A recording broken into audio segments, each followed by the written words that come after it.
फुसाको सानो एक 9 साल की बच्ची थी जिसका जन्म 28 नवंबर 1980 जापान में हुआ था। फुसाको अपने मॉम डैड के साथ संजो नाम की एक जगह पर रहती थी जो कि एक शहर है निगाता प्रीफेक्चर जापान में। सांजो एक बहुत ही खूबसूरत शहर है जो जाना जाता है अपने टेम्पल्स, अपने माउंटेन्स और अपने म्यूजियम्स के लिए। 13 नवंबर 1990 हमेशा की तरह इस दिन भी फुसाको स्कूल खत्म होने के बाद घर जाने से पहले एक लोकल बेसबॉल मैच देखने लग गई। बेसबॉल गेम खत्म होने के बाद फुसाको अपने घर की ओर निकल पड़ी। वो बिल्कुल अकेली थी, पर ये चीज अनयूजुअल नहीं थी। It was pretty normal. It was 1990, तो सब बच्चे स्कूल के बाद पैदल चलकर ही अपने घर जाते थे। It was pretty normal, totally safe. पर अब इसे बेचारी फुसाको की बुरी किस्मत कह लो, पर उस दिन वो घर नहीं पहुंची। शाम के 5 बजे एक 28 साल के अजीब दिखने वाले आदमी ने फुसाको को रोक लिया। उस आदमी के हाथ में एक चाकू था। उसने वो चाकू फुसाको के गले पर रखा और कहा कि जैसा मैं कहता हूँ वैसा करो और तुम्हारे मुंह से एक शब्द भी ना निकले। फुसाको बहुत डर गई। ऑब्वियसली आखिर वो एक 9 साल की बच्ची ही तो थी।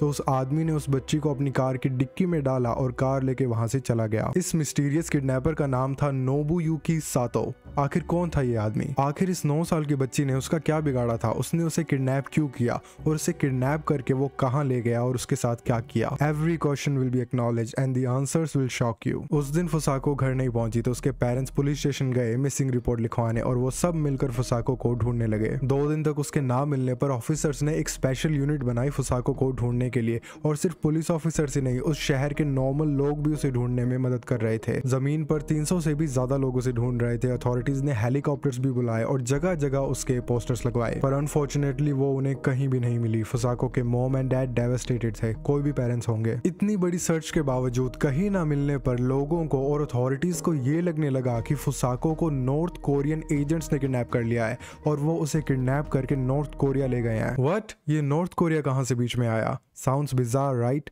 Well, not really. Actually 1970s और 80s में नॉर्थ कोरिया ने कई सारे जापानी सिटीजन्स को अबडक्ट किया था। कुछ लोगों को वो किडनैप करके नॉर्थ कोरिया इसलिए ले गए थे ताकि वो वहां के स्पाई स्कूल्स में उन्हें जापानीज कल्चर और जापानीज लैंग्वेजेस सिखा सके। कुछ विक्टिम्स को उन्होंने किडनैप किया था उनकी आइडेंटिटीज लेने के लिए, और कुछ इनोसेंट सिटीजन्स को तो उन्होंने बस इसलिए किडनैप कर लिया था क्योंकि उन्होंने उन नॉर्थ कोरियन एजेंट्स की कुछ सस्पिशियस एक्टिविटीज को विटनेस कर लिया था। बाद में नॉर्थ कोरिया ने एडमिट भी किया कि हाँ, उन्होंने 13 जापानीज लोगों को किडनैप किया था, पर एक्चुअल फिगर 100 से भी ज्यादा हो सकती है। ये नॉर्थ कोरियन अबडक्शन वाला केस बहुत लंबा है और बहुत इंटरेस्टिंग है। If you guys are interested मुझे कमेंट्स में बता देना, मैं इसके ऊपर एक अलग से वीडियो बना दूंगा। एनीवेज, तो सबको लगा कि शायद फुसाको को भी नॉर्थ कोरियन एजेंट्स ने किडनैप कर लिया है, पर उस समय ये बस एक कॉन्स्पिरेसी थ्योरी थी, तो इस पर किसी ने यकीन नहीं किया। And it's a good thing, क्योंकि फुसाको समुद्र पार नॉर्थ कोरिया में नहीं बल्कि वहीं निगाता प्रीफेक्चर में एक पुलिस स्टेशन से बस 200 मीटर दूर इस घर के ऊपर वाले फ्लोर में थी। और ये घर था नोबुयुकी सातो का। उस घर में फुसाको के साथ क्या क्या हुआ ये जानने से पहले जरूरी है कि हम नोबुयुकी के बारे में जानें। उसकी अपब्रिंगिंग, उसके कैरेक्टर को जानने के बाद आप खुद ही समझ जाओगे कि उसने फुसाको को किडनैप क्यों किया। नोबुयुकी एक 28 साल का आदमी था जिसका जन्म 1962 में हुआ था। नोबुयुकी की कभी अपने डैड से नहीं बनी, और वो इसीलिए क्योंकि जहां नोबुयुकी की मॉम 36 साल की थी वहां उसके डैड 62 साल के। इतना एज गैप कैसे? एक्चुअली नोबुयुकी के डैड की पहले भी एक शादी हो चुकी थी और पहले वाली बीवी के साथ उनके 5 बच्चे थे। अपनी फर्स्ट वाइफ की डेथ के बाद उन्होंने नोबुयुकी की मॉम से शादी की एंड दे हैड हिम। वो जब स्कूल में था तो उसके डैड अपनी 50s या 60s में थे, तो स्कूल के दूसरे बच्चों ने नोबुयुकी का मजाक उड़ाना शुरू कर दिया कि उसके डैड कितने बुड्ढे हैं। वो उसे टीज करने लगे। You know how mean kids can be. तो नोबुयुकी की किसी भी बच्चे से नहीं बनी। उसके ज्यादा दोस्त नहीं थे, but luckily his parents made up for that. वो लोग नोबुयुकी को वो सब खरीद कर देते जो वो मांगता। उसके डैड पहले तो एक कंपनी में एज अ ड्राइवर काम करते थे, पर बाद में उन्होंने खुद का एक बिजनेस खोला एंड वो फाइनेंशियली काफी कंफर्टेबल हो गए। नोबुयुकी के डैड ने उन्हें एक नया घर भी बना कर दिया और उसकी मॉम उसे बहुत प्यार करती थी। उस पर कभी गुस्सा नहीं होती और वो जो भी मांगता उसे ला कर देती। इन अ वे नोबुयुकी वो स्पॉइल्ड। नोबुयुकी जैसे जैसे बड़ा होता गया उसके इश्यूज बढ़ने लगे। एक दिन उसने अपनी मॉम से कहा कि उसे स्कूल जाने से डर लगता है। उसे डॉक्टर के पास ले जाया गया तो पता चला कि उसे जर्मोफोबिया है। पर ये अकेला रीजन नहीं था उसके स्कूल ना जाने का। वो दिखने में तो काफी लंबा चौड़ा था, पर वो बहुत बहुत ही सॉफ्ट स्पोकन था, जिसकी वजह से दूसरे बच्चे उसे गे कहकर चिढ़ाने लगे। स्कूल टाइम में इतनी बुलिंग से डेफिनेटली उसके दिमाग पर बहुत बुरा असर पड़ा होगा। वो बेचारा स्कूल में तो कुछ कर नहीं पाता था, तो घर आकर वो अपने पेरेंट्स से लड़ाई करता, उन पर गुस्सा निकालता, उन पर चिल्लाता। स्कूल से ग्रेजुएट होने के बाद नोबुयुकी को एक ऑटोमोबाइल फैक्ट्री में जॉब मिल गई। वो जॉब पर जा तो रहा था, पर एज आई सेड बिफोर उसका काम करने का कोई मन नहीं था, वो बहुत स्पॉइल्ड था। एक दिन वो अपनी शिफ्ट खत्म करके घर वापस आ ही रहा था कि रास्ते में उसके ऊपर कुछ मकड़ी के जाले गिर गए। I mean not a big deal, कुछ कच्चे रस्तों में या पतली गलियों में स्पाइडर वेब्स होते हैं, पर जैसा कि मैंने पहले बताया नोबुयुकी एक जर्मोफोब था, तो वो बहुत ज्यादा डर गया, इरिटेट हो गया और भागकर अपने घर चला गया। और उस दिन उसने फैसला लिया कि वो कभी दोबारा काम नहीं करेगा और उसने अपनी ऑटोमोबाइल फैक्ट्री वाली जॉब छोड़ दी। और उसके बाद क्या था, वो पूरा दिन घर पे पड़ा रहता, कोई भी काम नहीं करता और अपने घर वालों से लड़ाइयां करता। एक दिन वो अपनी मॉम से आर्ग्यू कर रहा था और बात इतनी ज्यादा बढ़ गई कि उसने अपने ही घर में आग लगा दी और वो आग बहुत ज्यादा बढ़ गई। अगर आपको अभी इसका बिहेवियर प्रॉब्लमेटिक लग रहा है तो आगे जो मैं आपको इसके किस्से बताऊंगा वो सुनकर तो आप हैरान हो जाओगे। दिन ब दिन नोबुयुकी के इश्यूज बढ़ते ही जा रहे थे। उनके पड़ोसियों ने बताया कि उन्होंने नोबुयुकी को अपने ही घर के दरवाजे और खिड़कियां तोड़ते हुए देखा है। और इतना ही नहीं, उन नेबर्स ने यह भी बताया कि उन्होंने नोबुयुकी की मॉम को कई बार बहुत बुरी हालत में देखा है, जहां उसकी मॉम के पूरे चेहरे पर चोट के निशान थे। जी हाँ, नोबुयुकी अब अपनी ही मॉम को मारने लग गया था और वो फिर भी उस मॉन्स्टर का ख्याल रख रही थी। इस पॉइंट पर he was also diagnosed with OCD। उसे धूल मिट्टी बिल्कुल भी बर्दाश्त नहीं थी। एक दिन उसने अपने डैड से कहा कि अगर वो बाहर से थोड़ी सी भी मिट्टी घर के अंदर ले आए तो वो अपने ही डैड को डिसऑन कर देगा। ये डिसऑर्डर इतना ज्यादा बढ़ गया था कि वो किसी को भी अपने पास नहीं आने देता और उसने अपने ही डैड को घर से निकाल दिया था, वही घर जो उसके डैड ने ही उन्हें बनाकर दिया था। नोबुयुकी के डैड एक ओल्ड एज होम में शिफ्ट हो गए और उन्होंने अपनी जिंदगी के कुछ आखिरी दिन वहीं बिताए। नोबुयुकी अब अपना सारा सामान लेकर ऊपर वाले रूम में शिफ्ट हो गया था। अब वो वहीं रहता और उसकी मॉम को उस रूम में जाना अलाउड नहीं था। वो अपना ज्यादातर समय बिताता रेसिंग हॉर्सेस पर बैट करते हुए और जापानी सेलिब्रिटीज और आइडल्स को देखते हुए। उसने फॉर सम रीजन एक स्टन गन भी खरीदी थी एंड अपेरेंटली उसने उस स्टन गन से अपनी मॉम को कई बार शॉक्स दिए थे। आई मीन इस पॉइंट पर उसकी मॉम को अथॉरिटीज को बुलाकर अपने बेटे को अरेस्ट करवा देना चाहिए था, but no, it's the same thing again कि मेरा बच्चा बीमार है, वो ये सब बस इसलिए कर रहा है बिकॉज़ ही इज मेंटली सिक। अगर वो मेंटली सिक है तो आप इसे हॉस्पिटल में एडमिट करवाओ ना, बट नहीं, वो अपने बेटे की उन सारी हरकतों को सहती रही जिनसे उसे और बढ़ावा मिला। ही always got away with all of it, अपनी मेंटल हेल्थ का बहाना करते हुए। Kind of a similar thing जो हमने रूना तमुरा के केस में डिस्कस की थी। एनीवेज, तो उसने अभी तक जो कुछ भी किया था वो अपने घर के अंदर किया था, अपनी फैमिली के साथ किया था, पर अब जो चीजें वो करने वाला था वो उसे ऑफिशियली एक क्रिमिनल बना देगी। 1989 में वो एक स्कूल के आगे खड़ा हो गया और आती जाती बच्चियों पर नजर रखने लगा। एक दिन वो स्कूल से निकली 9 साल की बच्चियों का पीछा करने लगा और मौका मिलते ही उसने एक बच्ची को सुनसान इलाके में पकड़ा और उसे सेक्सुअली असॉल्ट किया, उसका रेप करने की कोशिश की। बट फॉर्चुनेटली कुछ बड़े बच्चों को इस बारे में पता चल गया और स्कूल के स्टाफ ने उसे वहां पकड़ लिया। पुलिस को वहां बुलाया गया और नोबुयुकी को अरेस्ट कर लिया गया। But for some reason police वालों ने यह सोचा कि नोबुयुकी दोबारा ऐसा नहीं करेगा, तो उसे जेल में डालने की बजाय उन्होंने उसे बस एक वार्निंग देके छोड़ दिया। इट बैफल्स मी, पुराने जापान में सेक्सुअल ऑफेंसेस को कितना लाइटली लिया जाता था। I mean he force himself on a 9-year-old girl, that is enough reason to put him away for good. अगर उस समय स्ट्रिक्ट एक्शंस लिए जाते तो बेचारी फुसाको सानो बच जाती। And this brings us to the day of kidnapping, 13 November 1990। इस दिन नोबुयुकी अपनी मॉम की कार लेकर घूमने निकला। वो कई घंटों तक ड्राइव करता रहा और अपने घर से लगभग 55 किलोमीटर दूर उसे एक लड़की दिखी जो स्कूल से अपने घर जा रही थी और फुसाको को यूं अकेला देखकर उसने फैसला लिया उसे किडनैप करने का।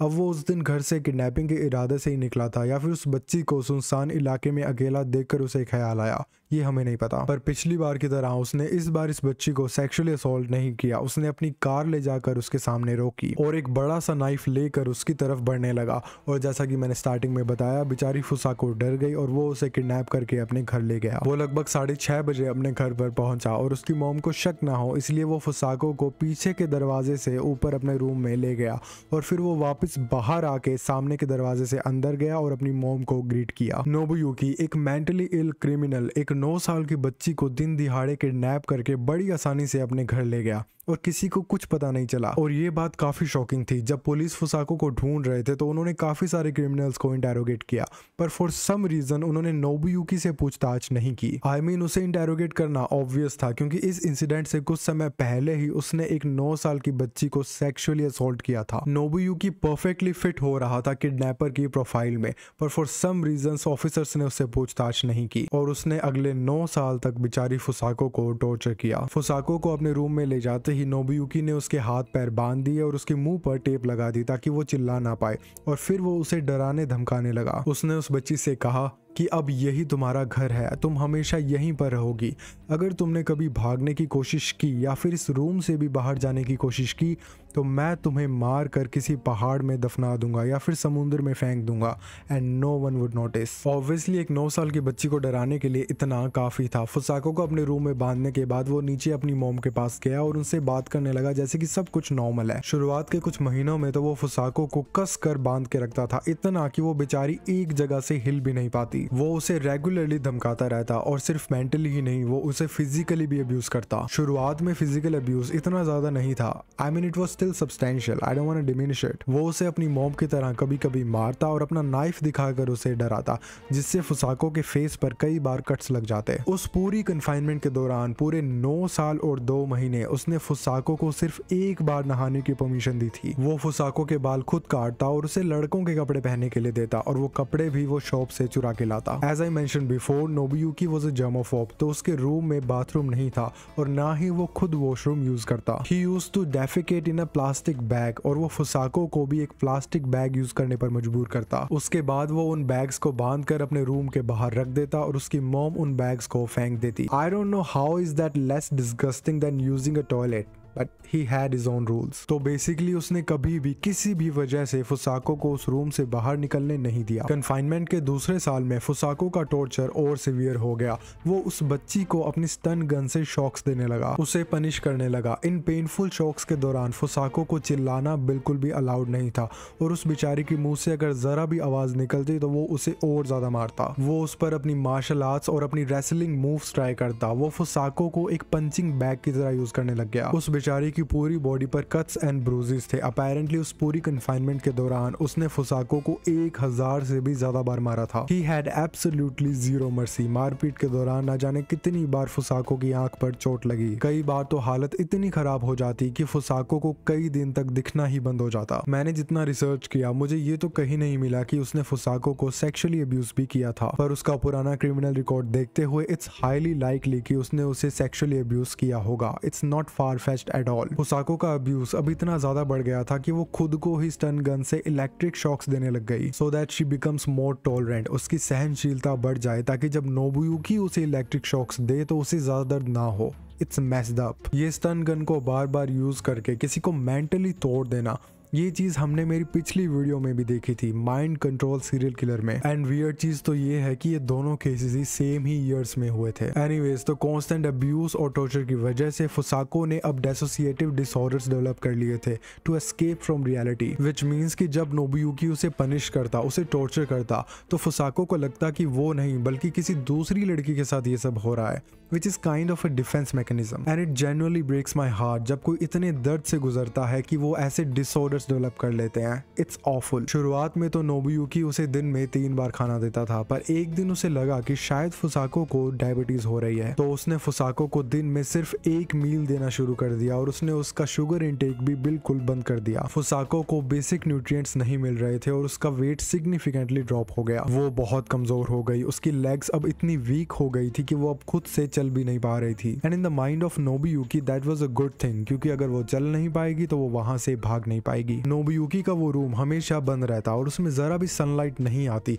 तो डायबिटीज का तो पता नहीं, but she suffered from severe jaundice. जब वो बेचारी नोबुयुकी से टॉर्चर नहीं हो रही होती तब वो अपने रूम में रेडियो सुनती या फिर न्यूज़पेपर पढ़ती। उसे टीवी देखना बिल्कुल अलाउड नहीं था अंटिल द फाइनल ईयर। जब उसे वहां रहते हुए 8 साल हो गए थे तब नोबुयुकी ने उसे टीवी देखना अलाउ किया। एज आई मेंशन बिफोर, वो हॉर्स रेसेस पर बैट करता था, तो वो जब भी घर से बाहर जाता वो फुसाको को कहता कि वो हॉर्स रेसेस रिकॉर्ड कर ले, और अगर फुसाको कभी भूल जाती तो वो उसे फिजिकली अब्यूज करता, इलेक्ट्रिक शॉक्स देता। जब फुसाको किडनैप हुई थी तब वो 9 साल की थी और 9 साल बीत जाने के बावजूद भी उसका दिमाग एक 9 साल की बच्ची जैसा ही था। एंड ऑब्वियसली क्योंकि इतने सालों तक वो बस एक रूम में बंद थी, वो ना सोशलाइज कर पाई और ना उसे कुछ नया सीखने को मिला। नोबुयुकी ने कभी अपने रूम का दरवाजा लॉक नहीं किया था, पर फिर भी फुसाको वहां से कभी भागी नहीं। फुसाको ने बाद में बताया कि शुरुआत में तो उसने भागने की कोशिश इसीलिए नहीं की क्योंकि वो बहुत डरी हुई थी एंड धीरे धीरे उसकी हिम्मत ही टूट गई। She gave up and accepted her fate. 9 साल बीत गए थे और अब वो सिर्फ फुसाको को ही नहीं अपनी मॉम को भी बहुत अब्यूज करने लग गया था। वो अपनी मॉम को बहुत मारता और उनके ऊपर स्टन गन भी यूज करता। उसकी मॉम ने कई बार मेडिकल प्रोफेशनल्स को फोन किया कि नोबुयुकी की हालत बिगड़ती जा रही है और उसने उनसे रिक्वेस्ट की कि वो एक बार घर आकर नोबुयुकी को एग्जामिन करें, पर मेडिकल प्रोफेशनल्स की तरफ से कोई भी रिस्पॉन्स नहीं आया। एंड नोबुयुकी की मॉम ने बाद में पुलिस वालों को कहा था कि उन्हें पता ही नहीं था कि उनके ऊपर वाले रूम में पिछले 9 साल से एक लड़की रह रही है। I mean how is that even possible. Police officers को भी उसकी मॉम की इन बातों पर बिल्कुल विश्वास नहीं हुआ क्योंकि उन्होंने अपने बेटे नोबुयुकी के कहने पर कुछ फेमिनिन हाइजीन प्रोडक्ट्स भी खरीदे थे। तो अगर उन्हें बिल्कुल भी भनक नहीं थी कि उनके घर में कोई लड़की रह रही है तो उन्होंने वो प्रोडक्ट्स क्यों खरीदे। पुलिस ऑफिसर्स का ये मानना है कि उन्हें कहीं ना कहीं आइडिया तो था कि उनके ऊपर वाले रूम में नोबुयुकी अकेला नहीं है,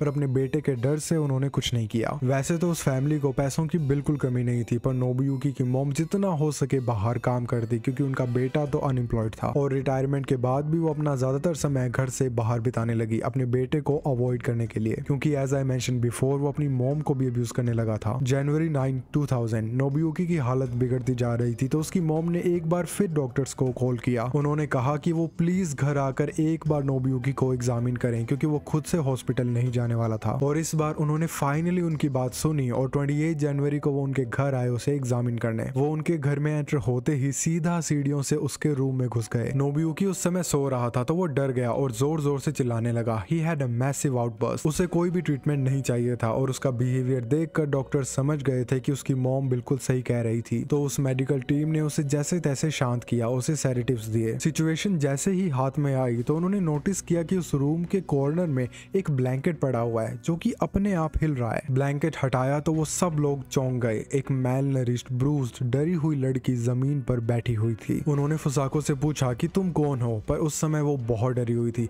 आई मीन 9 साल तक उसने नोबुयुकी के अलावा और किसी को देखा तक नहीं था। It was all very overwhelming for her. उन डॉक्टर्स ने नोबुयुकी की मॉम को बुलाया पर उन्होंने भी कहा कि वो नहीं जानते कि ये लड़की कौन है। उन्होंने फुसाको को कहा कि वो नोबुयुकी को हॉस्पिटल लेके जा रहे हैं तो क्या वो घर जाना चाहती है। तो फुसाको ने उन लोगों से कहा कि क्या मैं इस रूम में ही रह सकती हूँ। आई मीन 9 साल बीत चुके थे, उस बेचारी को तो पता भी नहीं था कि उसके घर वाले कहाँ हैं, कैसे हैं। 9 साल से उसने तो बस उस रूम को ही देखा था। डॉक्टर्स ने पुलिस को इन्फॉर्म कर दिया। पुलिस वहां आई और उन्होंने फुसाको से कुछ देर बात की, उससे कुछ सवाल पूछे और फुसाको ने फाइनली उनसे बात की। फुसाको ने उन्हें अपना नाम बताया और बताया कि उसके साथ क्या हुआ था। तब ऑफिसर्स को रियलाइज हुआ कि ये वो 9 साल की बच्ची है जो 9 साल पहले किडनैप हो गई थी। फुसाको के मेडिकल एग्जामिनेशन हुए। She was very weak, she was suffering from jaundice और 19 साल की होने के बावजूद she acted like a 9-year-old। Officers ने जल्द ही फुसाको के घर वालों को भी ढूंढ निकाला और इतने सालों बाद फुसाको फाइनली अपने घर वालों से, अपने डैड एंड मॉम से मिली। उन्होंने पहले तो फुसाको को पहचाना ही नहीं क्योंकि उन्होंने अपनी बच्ची को बचपन में देखा था और अब उसकी हालत भी बहुत खराब थी। But the reunion was very emotional. उन्होंने बताया कि पिछले 9 सालों में एक दिन भी ऐसा नहीं बीता जब उन्होंने अपनी बच्ची के बारे में ना सोचा हो। नोबुयुकी को पहले तो मेंटल हॉस्पिटल में एडमिट करवाया गया पर 1 महीने बाद उसे अरेस्ट कर लिया गया फुसाको को किडनैप करने के इल्जाम में। जब इस केस की डिटेल्स बाहर आई, मीडिया ने ये न्यूज ब्रॉडकास्ट की तो ये केस काफी बड़ा बन गया। सब लोग इस केस में काफी इन्वेस्टेड थे क्योंकि कुछ साल पहले ही वहां जंको फुरुता वाला केस भी हुआ था जो इस केस से काफी सिमिलर था। बट थैंकफुली इस केस में विक्टिम जिंदा बच गई। नोबुयुकी का ट्रायल शुरू हुआ 23 मई 2000 में।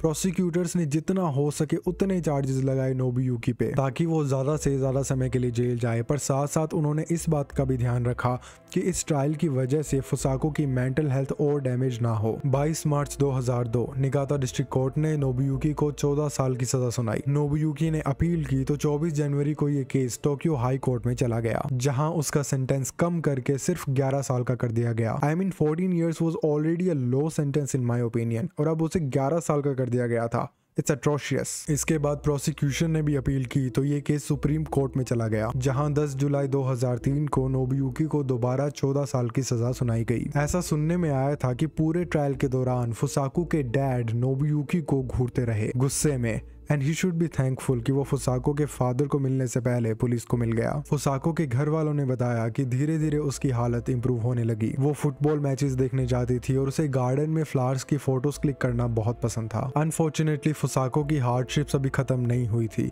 क्योंकि एक दिन वो अपने डैड के साथ पिकनिक पर गई और उसके डैड उसकी आंखों के सामने एक पॉन्ड में गिर गए और डूब कर मर गए। There is no end to this poor girl's torment। जहां तक कि नोबुयुकी का सवाल है तो अप्रैल 2015 में उसे प्रिजन से रिलीज कर दिया गया और 2017 में वो अपने अपार्टमेंट में मरा हुआ मिला। He was alone, he was miserable in his mid-50s and he died like that। A fitting end for him। अगर आपको मेरी नरेशन पसंद आई है तो प्लीज़ मुझे इंस्टाग्राम पर फॉलो ज़रूर कर लेना। इस वीडियो को लाइक एंड शेयर करना, कमेंट सेक्शन में मुझे अपने थॉट्स बताना। मैं आपसे मिलता हूँ अगली बार एक नए केस के साथ।